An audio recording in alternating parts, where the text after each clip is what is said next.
welcome everyone on the call. I will be talking today about using the pillar diagram in modeling new and emerging CAV features. This is a project that was funded by the Federal Highway Administration. We just wrapped it up, and I would like to acknowledge my team members, David Hale from Lidus, Ali Reza Talibur from he's in Illinois now, and my PhD student, Awad Abdel Halim.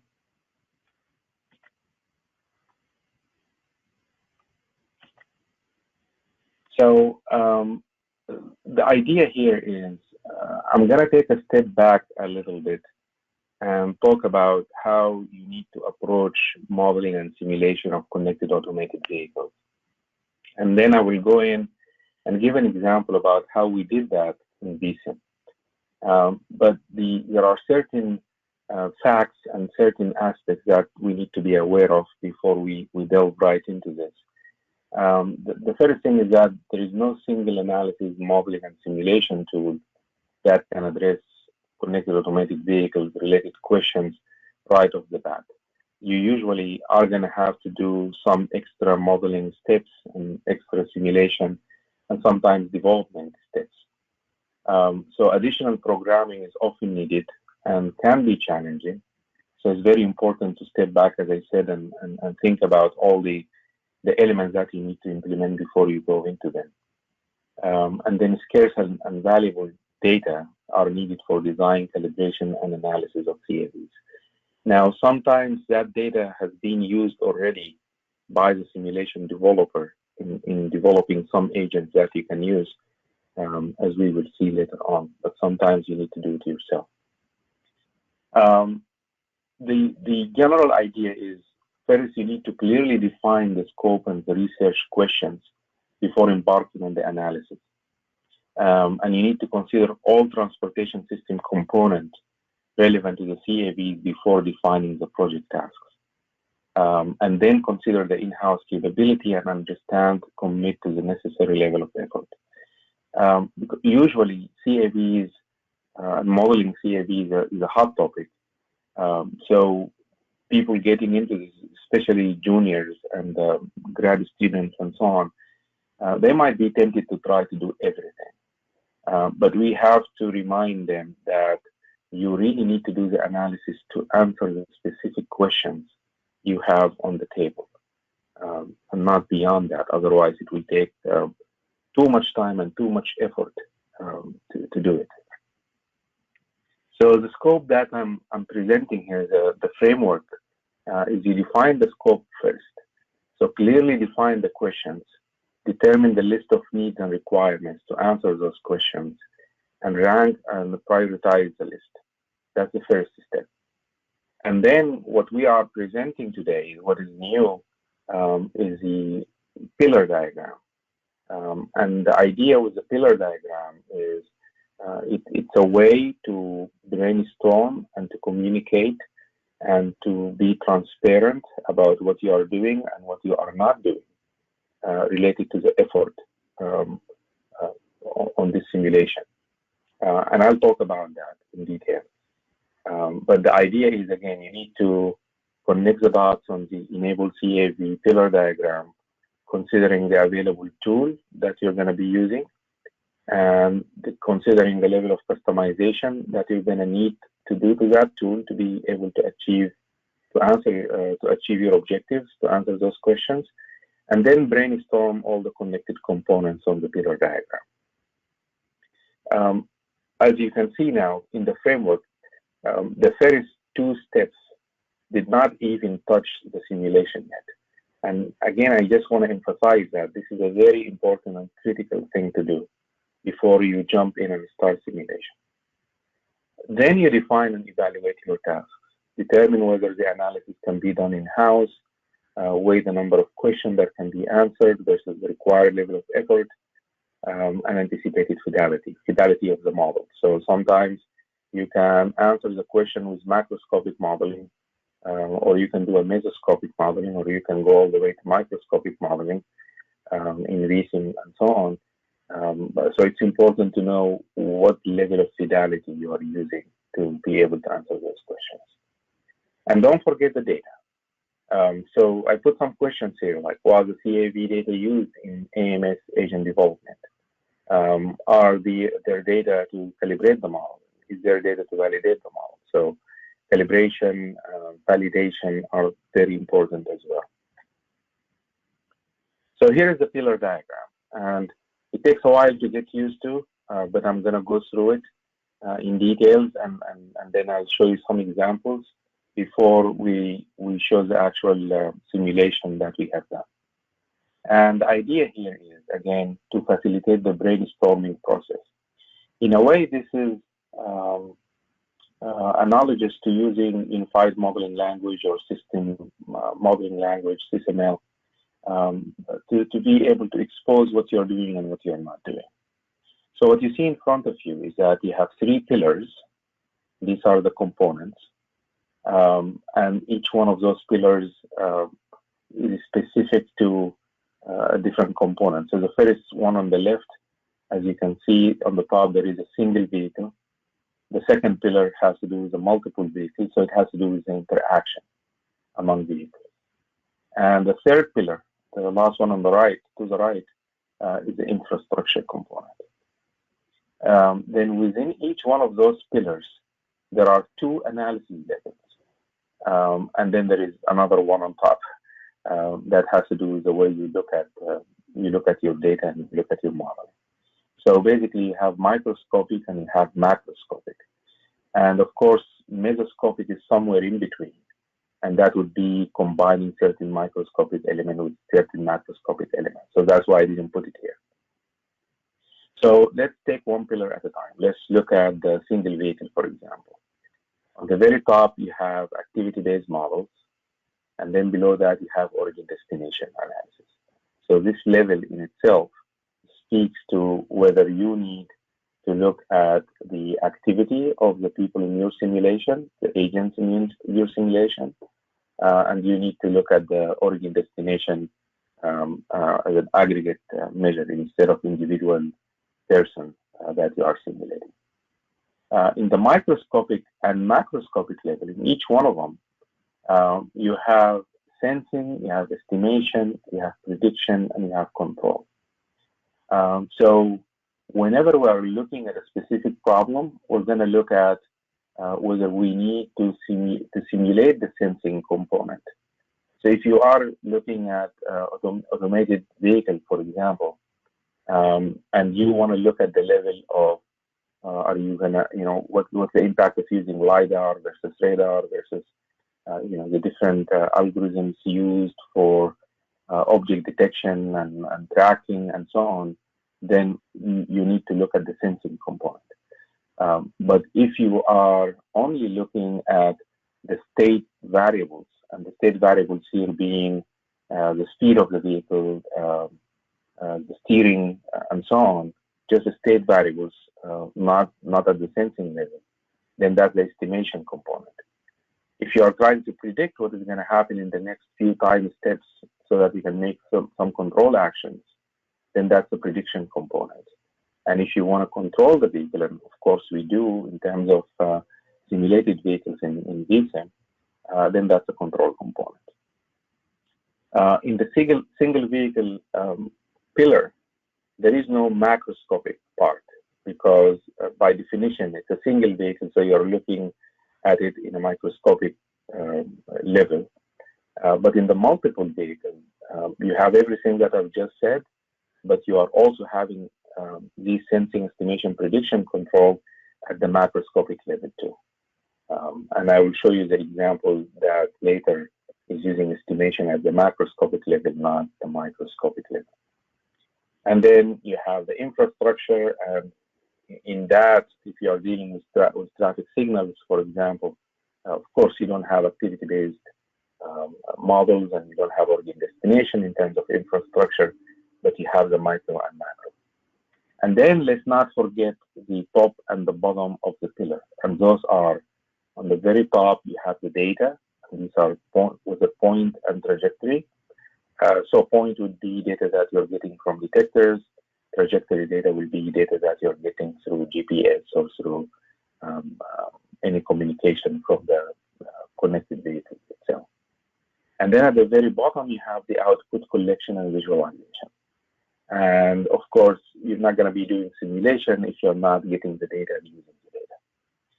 Now, that being described, I would like you to look now at every individual line within the pillar itself, any pillar. Let's take the first one as a single vehicle.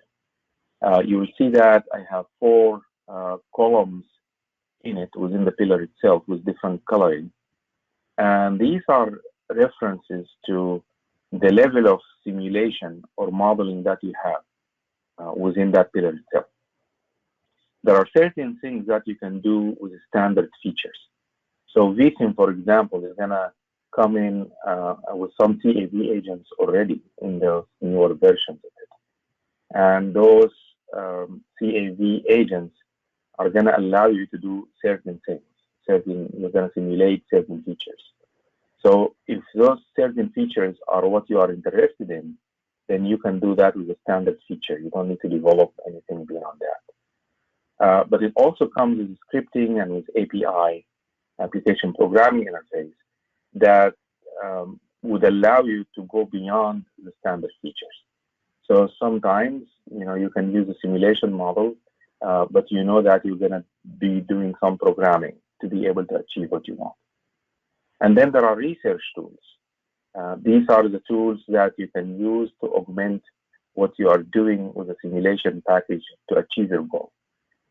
So, for example, if you were to do machine learning prediction, then you are going to use the API or the scripting, but also you're going to collect that maybe to TensorFlow or PyTorch or some other tool outside.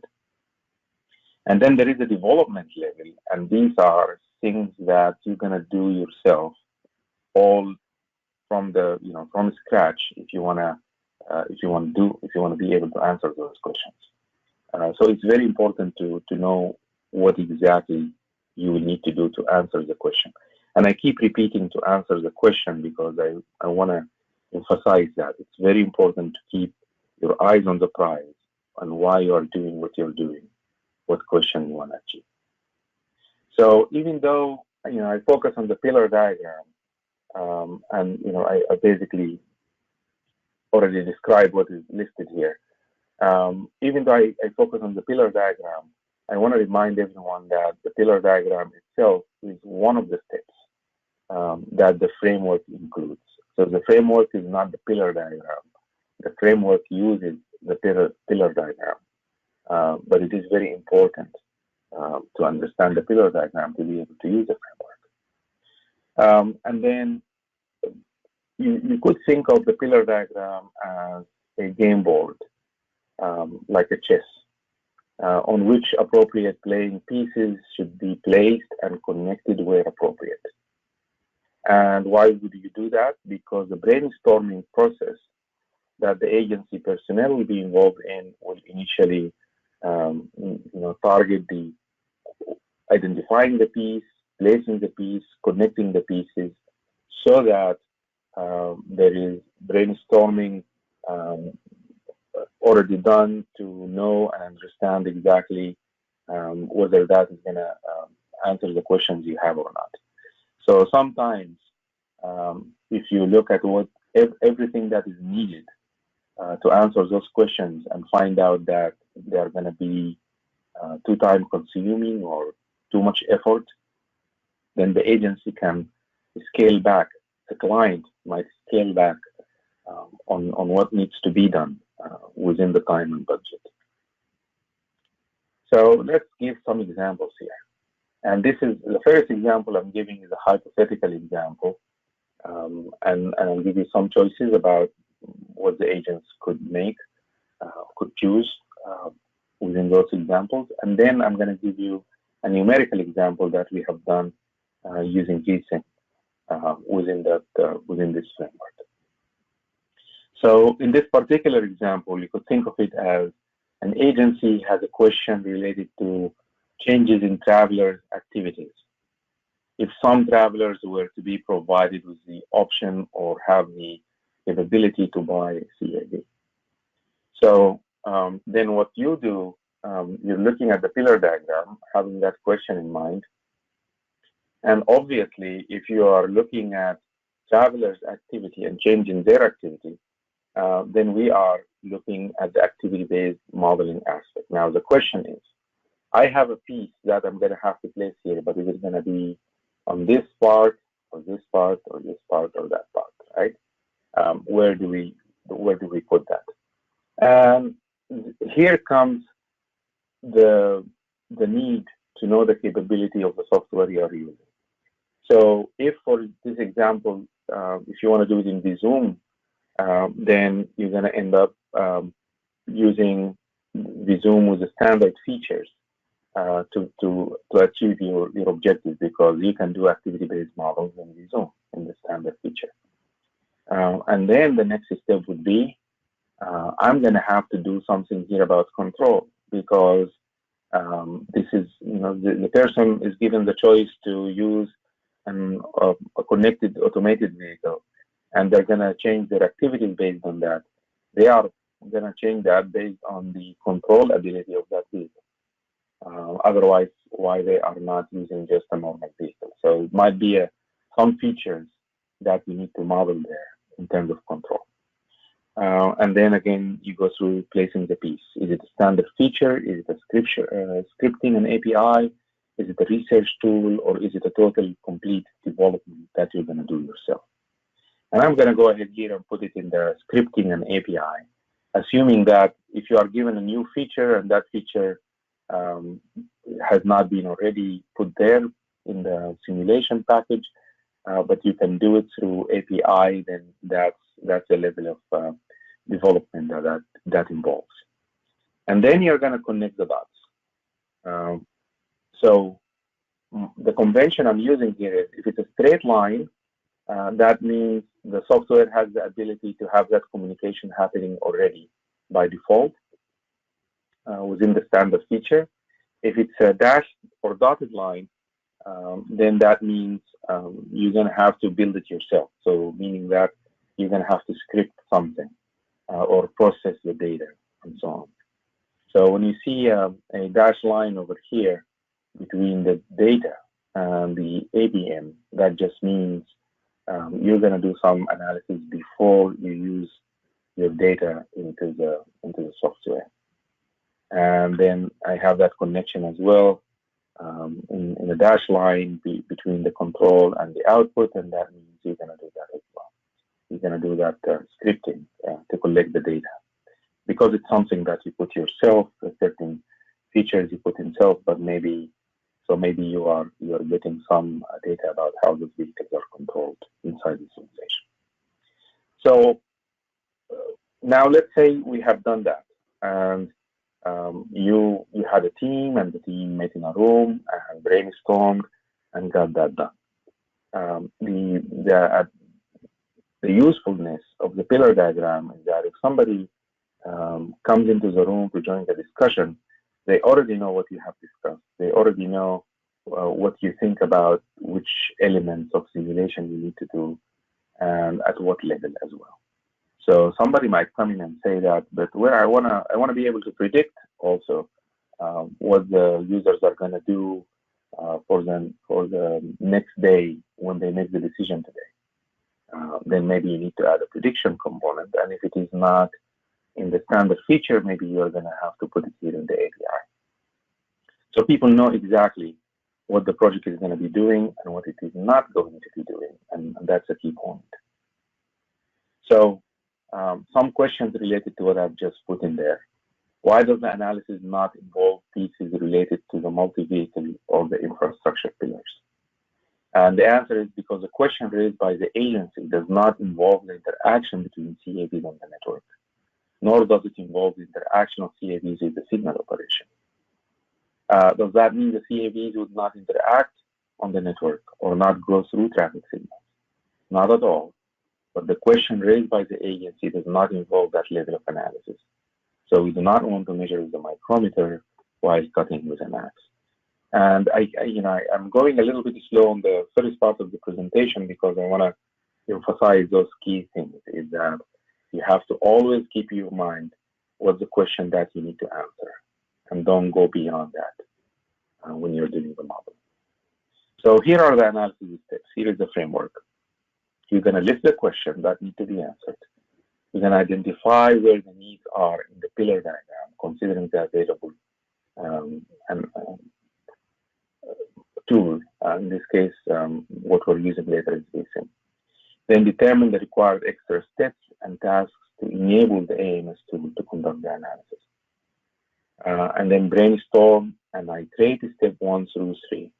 So don't go to the next steps until you have everything over here with consensus, so that you know what available resources and what additional resources you need. After that, complete the enabling tasks and then perform the analysis. Then answer the question. You have to remember to go back, loop back to answer the question. That's why you had them. And then provide the information on how to do that safe deployment and operation, and then make informed decisions for infrastructure investment based on these steps. So if you're analyzing several strategies, then you can look at those outcomes and make the decision at that point. So here is a case study. EcoDrive with transit signal priority. The scope, the impact of the CAV operation when you have a smart transit signal priority application.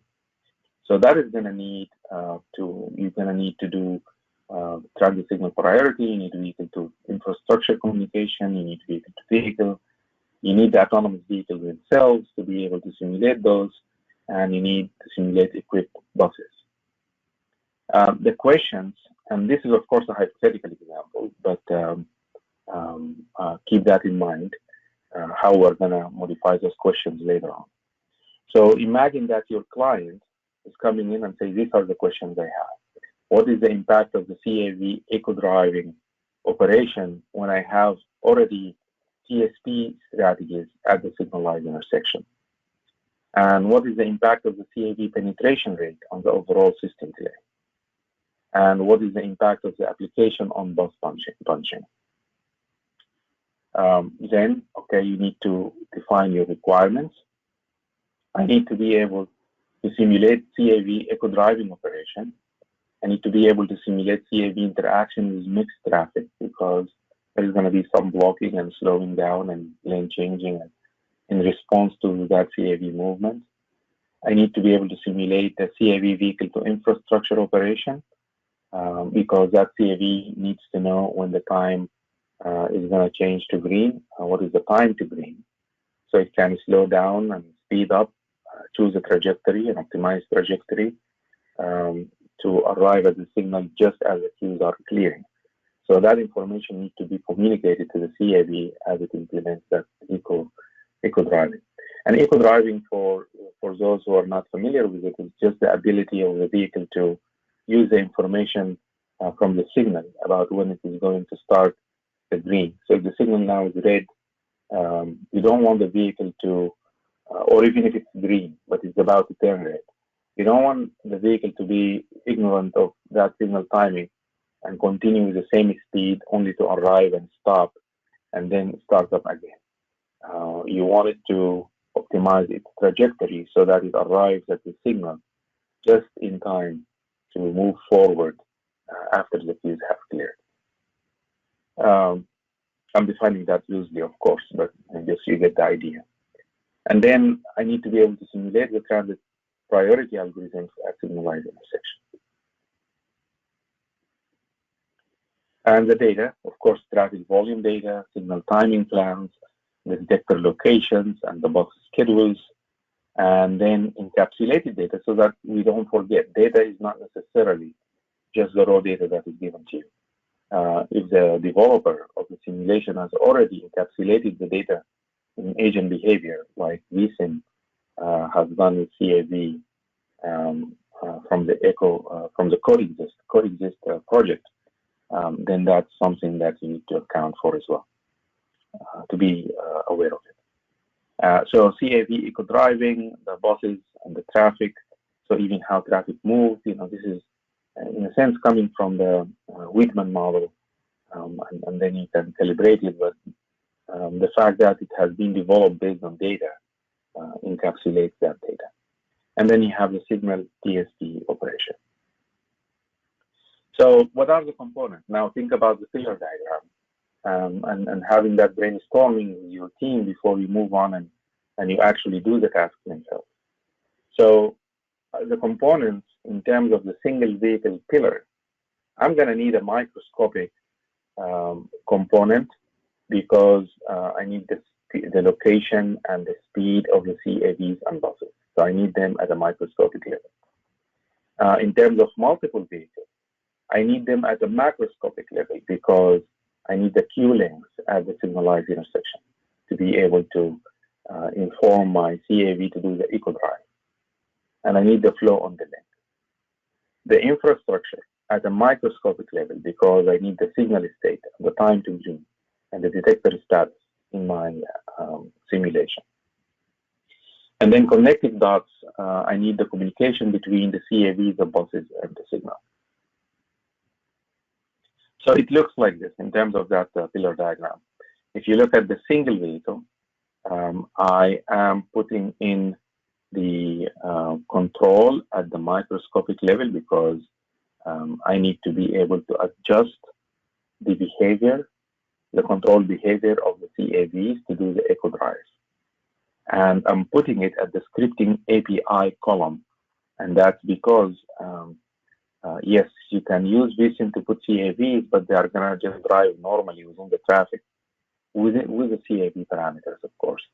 But they're not going to do echo driving with the signal. So we need to use API to do that. And then at the multiple vehicle, I need the control.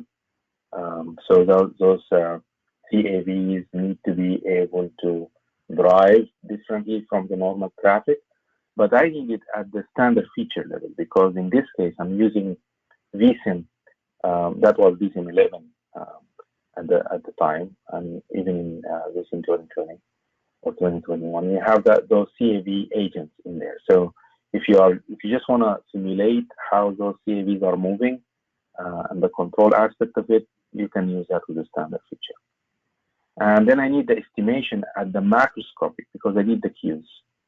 And Vissim can give me the Qs within their standard feature. So I'm putting that circle here on the standard feature.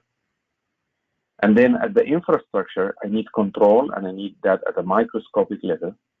And I can do it with the RBC controller because RBC controller in Vissim can do transit signal priority. So I don't need to develop something new. I can use what exists. And then I'm connecting the dots. So yes, of course, the data, I need to connect that with the control and estimation, and I'm going to get some output in the output collection and visualization part.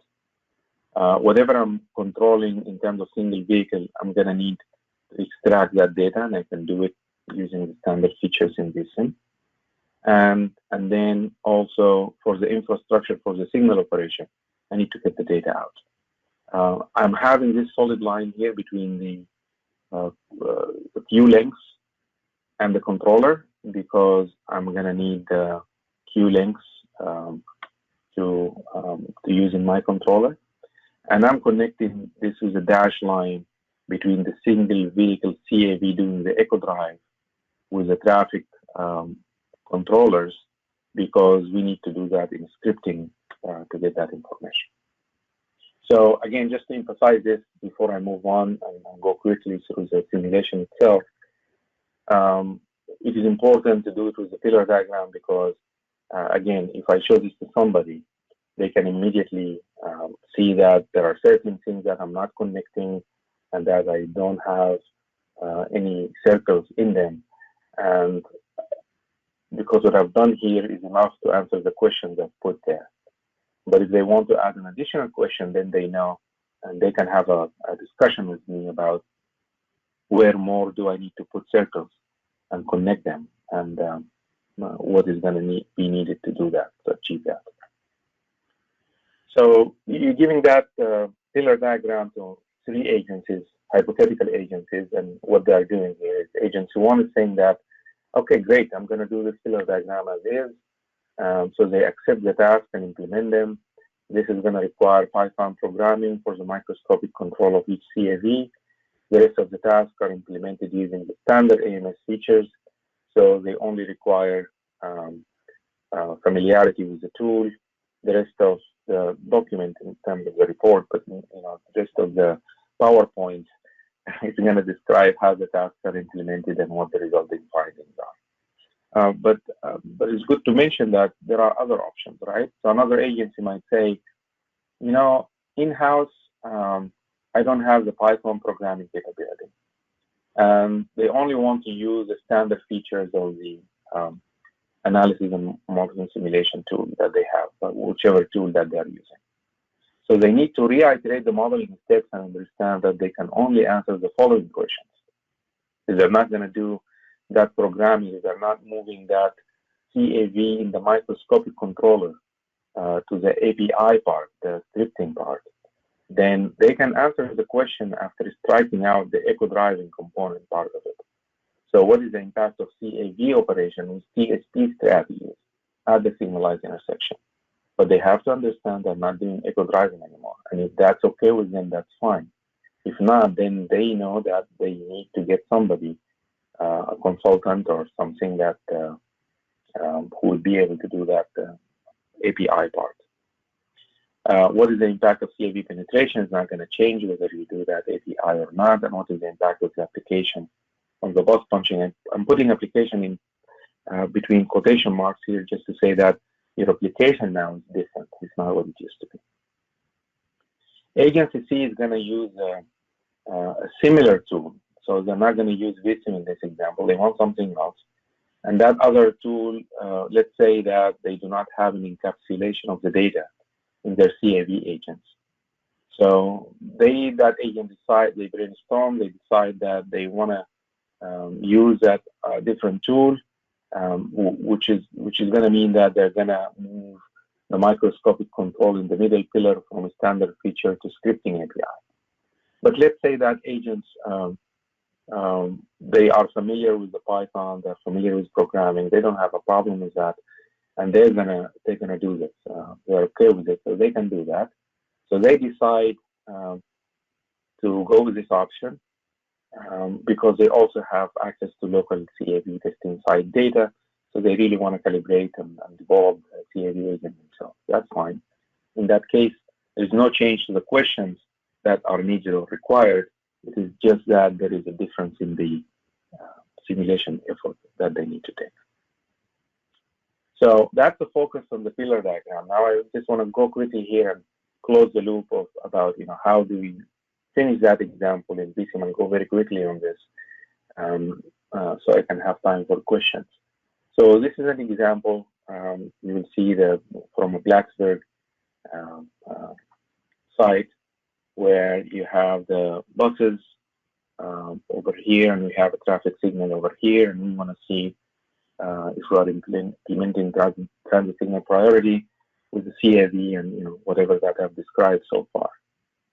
So you can go in Vissim, you can create new vehicle classes, and you have the composition as well created, and then you do those composition consistent with percentage breakdown of different vehicle types, and the new vehicle composition is going to be the new type CAV, and then you go ahead with assigning those vehicle compositions to the vehicle input.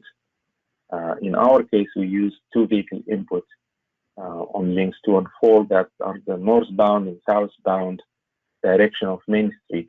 But what I've done here, just to do this quickly in one simulation run, is change the CAV percentage in one of those inputs in the northbound.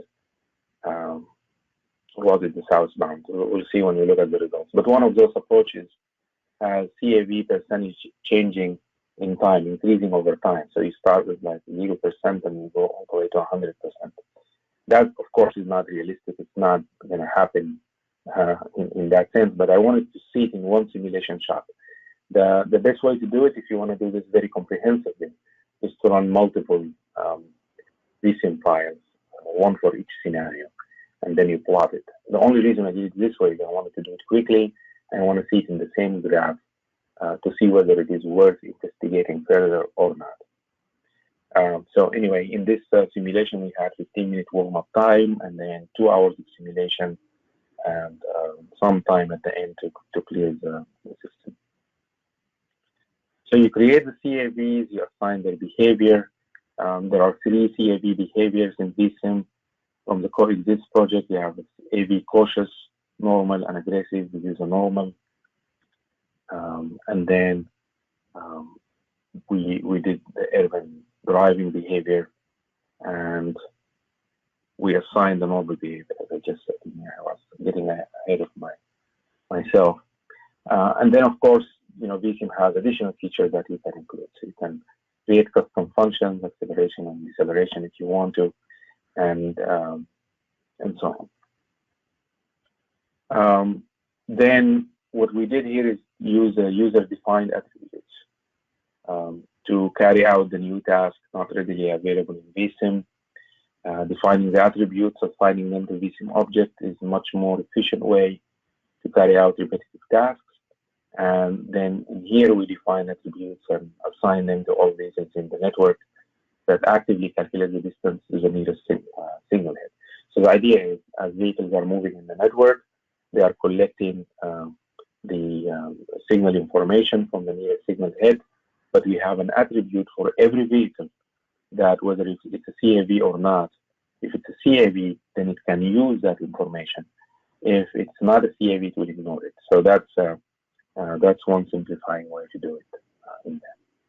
And then we are calculating the distance to the signal head, and we are changing in every simulation time for only the CAVs an optimal trajectory to reach the signal. And so now we have CAVs in the network with distinct driving behavior and attributes that allow communication with the signal. You can create more attributes. The idea is, Vissim is very flexible in that sense, and you can develop any algorithms if you're using the scripting and you're using the API. In this case, we're using scripting, obviously. Then we created a Python script with the change speed function that is run at the end of every simulation time step. So you can get that trajectory implemented. And as I said, we did it in one file in this case because I want to show how they're getting the standard results from Vissim in figures here. So I'm looking at the vehicle travel time measurements. And it is, yes, the main street north, the northbound is the one that has an increasing percentage of CAVs. The southbound is the one that I set up to have 100% CAVs. And the Alumni Mall is a side street that has normal traffic in it. So I just wanted to relate it visually to folks who are looking at the results, what's the impact of the CAV. So obviously when you have all CAVs, you have low average delay. When you have mixed CAVs traffic, you have higher delays, but not as much as the delay that you have for the normal traffic. And this is time interval in simulation on the x-axis and delay on the y-axis. And then I have 3 different lines here. The bottom line is how the CAV delays changes during the simulation, and it's not much. It is the lowest of the normal traffic and the buses. But you can see that the normal traffic, it has way more delay than the CAVs, and it is increasing as the simulation is running. And the idea is because, again, on the northbound, I had the increased percentage of CAVs. So actually having CAVs in there, it is going to increase the traffic delay for the other vehicles, not the CAVs. On the buses, it's a little bit weird here, up and down, but the reason is when I looked at the animation is that sometimes you have 2 buses arriving during the same cycle and causing the transit signal priority to take more green than usual. And sometimes if you get 2 or more buses, I think I had one case with 3 buses in a cycle. They could not fit within the window anyway, so they had to experience a lot of delay. So all in all, the buses delay were more than the normal traffic and the CAVs. And then I had the bus travel time all the way to their last station, and I looked at the standard deviation to see if there is bus bunching happening, but they weren't changing. There was no change in the standard deviation of travel time. So looping back and answering the question, what's the impact of CAV eco-driving operation in TSP strategies at the signalized intersection? CAVs will experience much less delay than normal traffic, but normal traffic delays will increase. What is the impact of CAV penetration rate on the overall system delay? The increase in penetration rate will increase normal vehicle delay. It is true, and when you look at it, and when you think about it, or even look at the animation, it is going to increase the vehicle delay. But sometimes we forget that. We think CAVs are going to come in and going to enhance overall system delay. They're going to enhance their own delay, but they're going to have an impact on the normal traffic, at least at signalized intersections and at least at a single component like that, single intersection. What's the impact of the application on bus bunching? There was no significant impact on bus bunching. So I just showed you an example, but I wanted to loop back all the way and remind you that you start with the questions, you're doing all the work to be able to answer those questions. So you need to loop back to them and answer them. So in a summary, the proposed framework shows the application of the pillar diagram to understand what the agency is and is not committing to do. And I'm going to say is not committing to do is very important to show. And there are 9 steps to complete the analysis. And then the case studies that showed you the eco-driving case to illustrate single vehicle, multiple vehicle, and infrastructure control applications and signalized arterial application. Conclusion, conducting detailed microscopic analysis of CAVs will require using simulation tools with API and or scripting tools. The analyst must consider the overall transportation system operation with its interacting component in tandem with the question they are trying to address. So again, as a reminder to especially the junior engineers and grad students, sometimes you do something in an individual vehicle, but it's going to have an impact on the overall system. And you just need that pillar diagram in front of you to brainstorm and think and put everything in context to know what else needs to be simulated. And then there is a trade-off between conducting detailed microscopic analysis if you need to make high degree of assumptions versus conducting a higher level mesoscopic or macroscopic analysis in the absence of rich data sets. So if you don't have the data sets, sometimes you might not want to make a lot of assumptions and insist on doing that simulation at the microscopic, you can do it at the mesoscopic, if that will give you, require you to do less assumptions. That is the end of my presentations. As I said, this was a project funded by FHWA through Saxton Lab and Leidos, and these are my contacts with the FHWA who oversaw this project, and I'm thanking them and thanking Leidos for their support. Thank you very much.